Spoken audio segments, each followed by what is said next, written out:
মঙ্গলবার সন্ধ্যাবেলা টালা থানায় এসে আরজিকর কাণ্ডে যাবতীয় নথি হেফাজতে নিল সিবিআই। টালা থানায় সিবিআইয়ের 4 সদস্যের টিম কোর্টের নির্দেশ পাওয়ার সঙ্গে সঙ্গে এসে হাজির হয়েছেন। এর পাশাপাশি তারা মিনিট 20 ভেতরে থেকে প্রয়োজনীয় তথ্য সংগ্রহ করেন। সূত্রের খবর অনুযায়ী কেসের সার্টিফিকেট কপি নিয়ে তারা চলে যান। এর পাশাপাশি তারা মিনিট 20 ভেতরে থেকে প্রয়োজনীয় তথ্য সংগ্রহ করেন।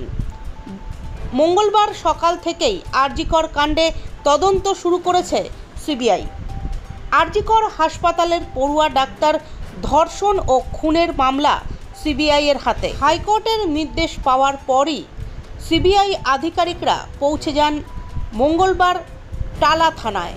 এই কেসের সমস্ত নথি নিয়ে তারা এসে পৌঁছন সল্টলেকের সিজিও কমপ্লেক্সের সিবিআই দফতরে।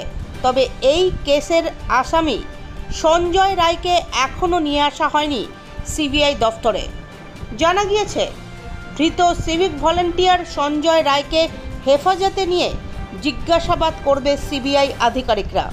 আরজিকর হাসপাতালে 4 তলার ওপর সেমিনার হলে যেখানে ওই পড়ুয়ার মৃতদেহ পাওয়া গিয়েছিল সেই স্পটও ভিজিট করবে সিবিআই। এই খুনের ঘটনায় আন্দোলনরত চিকিৎসকদের সঙ্গেও কথা বলবে সিবিআই। প্রসঙ্গত উল্লেখ করা যেতে পারে, মঙ্গলবার বিকেলে কলকাতা পুলিশের কাছ থেকে জরুরিভাবে কেস ডায়েরি তলব করে এই খুনের ঘটনার তদন্তভার সিবিআইকে দেন কলকাতা হাইকোর্টের প্রধান বিচারপতি বেঞ্চ।